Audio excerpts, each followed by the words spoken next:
You were loyal, you were real, and somehow they still treated you like you were easy to replace. Now picture this. They're living their life like you never mattered, and you're left wondering, was I ever enough? Yeah, that feeling? We've all been there. But today, we flip the script. This isn't about getting back at them, it's about rising so high, they can't ignore you. You're about to learn 10 Stoic power moves that quietly shake the ground under their feet. So before we begin, comment "I rise above" below. Let's send a message to them and to yourself. You're done settling. Let's get started. 1. Face the discomfort. Ask why it hurts. Let me ask you something. Why does their cold shoulder sting so much? Is it really about them, or is it about what you made it mean? Maybe you thought they were the one. Maybe you saw a future, and now that future feels gone, rejected, like you got rejected. But here's the truth. Their opinion doesn't define your value. Only you do. Marcus Aurelius once said, "You have power over your mind, not outside events. Realize this, and you will find strength." So don't numb the pain. Don't push it away. Sit with it, understand it, and ask, why did I hand so much of my power over to someone else? Because awareness is step 1. That's where your healing and your rise begins. 2. Affirm your value daily. Now that you've faced the pain, it's time to rebuild your identity, not as someone they didn't choose, but as someone who chooses themselves. You've got to remind your mind, you're worthy, you're whole, you're already enough. Try this. Each morning, look yourself in the mirror and say, I am strong. I deserve respect. I rise above. It may feel awkward at first, but it works, because repetition builds belief, and belief changes everything. Marcus Aurelius said, "The happiness of your life depends on the quality of your thoughts." So feed your thoughts with strength, not self-pity, not bitterness, strength. 3. Improve your physical image. Let's be real. How you carry yourself tells the world how to treat you, and no, it's not about being flashy or perfect. It's about walking like someone who knows their worth. When you invest in how you look, your grooming, your style, your health, you're sending a message, I respect myself. And guess what? That energy is contagious. Your posture shifts, your tone changes, people start noticing. So upgrade your wardrobe, hit the gym, clean up your diet. Not for them, for you. Epictetus said, first say to yourself what you would be, and then do what you have to do. Your appearance isn't vanity. It's a reflection of your self-respect. 4. Practice voluntary discomfort. Here's something most people never do, but Stoics swore by it. Train yourself to be uncomfortable on purpose. Take cold showers, skip a meal, turn off your phone for a day. Why? Because when you willingly embrace discomfort, you stop needing validation. You stop craving their texts, their likes, their attention. Seneca wrote, set aside a few days each month to live simply, eat little, wear old clothes, and ask, is this what I feared? It builds emotional armor. And you stop being so easily shaken by outside forces. If you can sit with hunger, cold, and silence, you can sit with heartbreak and come out stronger. You see, this is what Stoic power looks like. It's quiet, it's internal, it's steady, and once you reclaim control over your inner world, you become magnetic, not needy, not reactive. Now that you've started rebuilding from the inside, it's time to let the world feel the shift without saying a word. Because here's the truth, when you change how you show up, your presence, your tone, your habits, they change how they respond to you. In this part, we're unlocking subtle moves that make people stop and think, wait, did I misjudge them? Let's show them the version of you they should have valued all along.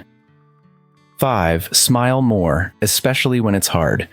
Let's start with something simple, but powerful. Your smile, not the fake I'm fine smile. I mean the calm, grounded, I've got this smile. Imagine this. They see you across the room or on social media. You're glowing, not bitter, not broken, just unbothered. Smiling is power. It radiates confidence. It disarms tension. It says, life didn't crush me. I'm still here, and I'm still me. And if you're thinking, but I don't feel like smiling, that's when you need it most. Because when you smile through discomfort, you're not pretending, you're rising. 6. Be kind, but limit contact. Kindness isn't weakness, it's discipline. It's texting back with grace, but not chasing. It's holding the door open, but not begging anyone to walk through it. Let's say they reach out again. You respond kindly, but don't offer your heart on a silver platter. Why? Because your peace is earned, and access to you is not free. Epictetus put it simply, keep your attention focused entirely on what is truly your own concern, and be clear that what belongs to others is their business. That means protect your energy. You're not being cold, you're being conscious. 7. Master the art of delay. This one's subtle, but it'll shift the entire dynamic. Imagine they finally message you. Old you, immediate reply, over-explaining, heart-pounding. But the new you? Pause. Breathe. You wait an hour or even a day because you don't operate on their urgency anymore. Delay creates distance. Distance creates curiosity. And curiosity? That's power. Remember, you're not avoiding, you're choosing presence over impulse. And presence always wins. 8. Stay calm under pressure. Ever seen someone lose their cool during an argument? It's loud, it's messy, and honestly, it looks weak. Now picture the opposite. Someone staying chill while everyone else spirals. That's magnetic. Marcus Aurelius said, "If you are distressed by anything external, the pain is not due to the thing itself, but to your estimate of it." Next time drama hits, don't react. Pause. Observe. Speak slowly or not at all. Your calm will confuse them. Your silence will say more than your words ever could. 9. Chart your own path. Let me ask you, Chirodes, are you living your life or just reacting to theirs? Maybe you played it safe. Maybe you followed the path that made sense to them. But now, it's time to write your own story. Quit the job you hate, start the business, learn the guitar, take that solo trip, whatever lights you up, do it. Epictetus said, "Freedom is the only worthy goal in life. It is won by disregarding things that lie beyond our control." When you stop needing permission to live fully, you become unforgettable. 10. Observe, don't react. Here's a move they'll never see coming. You stop reacting. They post a new pic. You scroll past it. They bring up your name in a group chat. You don't flinch. Why? Because you're no longer in their movie. You're too focused on directing your own. Seneca reminds us, "He who is brave is free." And freedom starts when you stop explaining yourself to people who don't deserve access to your emotions. Observation without reaction is peace, and peace is power. 11. Stand your ground. Picture this. They try to come back. Same charm, same patterns, but this time, you're different. You don't fall for breadcrumbs. You don't justify your boundaries. You enforce them with quiet confidence. You say, "I don't accept that anymore." And you mean it. Marcus Aurelius said, "Never esteem anything as of advantage to you that will make you break your word or lose your self-respect." Standing your ground doesn't push people away. It filters out the ones who were never really with you. 12. Develop a sense of humor. You know what's rare? Someone who's been through hell and can still laugh. Not the sarcastic kind. I'm talking real, grounded humor. The kind that says, "I'm good. Life's wild. I'm rolling with it." Humor is healing. It breaks tension. It shows you've made peace with what you can't control. Let them wonder how you're still smiling. Let them feel the warmth you found within, because being able to laugh again, that's when they realize you didn't just move on. You leveled up. 13. Show respect to everyone.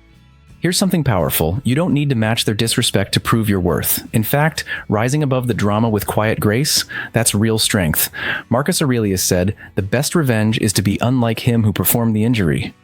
So even when they're petty, distant, or fake, you stay steady, you hold the door, return the smile, and move on unbothered. You're not doing it for them. You're doing it to show the world who you are, and that can't be shaken by anyone's immaturity. 14. Practice strategic silence. Here's a power move that most people miss. Sometimes, the strongest thing you can do is say nothing. When they push your buttons, silence. When they post something aimed at you, silence. When they try to get a rise out of you, stillness. Why? Because attention is energy, and not everyone deserves a sip of your soul. Epictetus said it best. If someone succeeds in provoking you, realize that your mind is complicit in the provocation. You're not here to entertain chaos. You're here to protect your peace. 15. Define your space. Take a look around. Your room, your phone, your circle of friends. Does your environment support who you're becoming? Or does it keep you stuck in who you used to be? Redesign your world. Clean out your room. Unfollow people who drain your energy. Create boundaries that honor your new standards. Your space should reflect your clarity, not your chaos. When people walk into your life, they should feel the difference, because you've upgraded everything from your mindset to your surroundings. This is the final shift, the one that sticks, because when you cut out the drama, the noise, the self-doubt, you make room for peace, clarity, and real power. Unfollow the accounts that mess with your confidence. Limit time with people who bring gossip or tension. Say no to energy that doesn't match where you're going. Marcus Aurelius reminds us, the soul becomes dyed with the color of its thoughts. So die yours with courage, with love, with peace. You're not here to survive heartbreak. You're here to transcend it. And now you've got the tools, you've got the mindset, you've got the moves.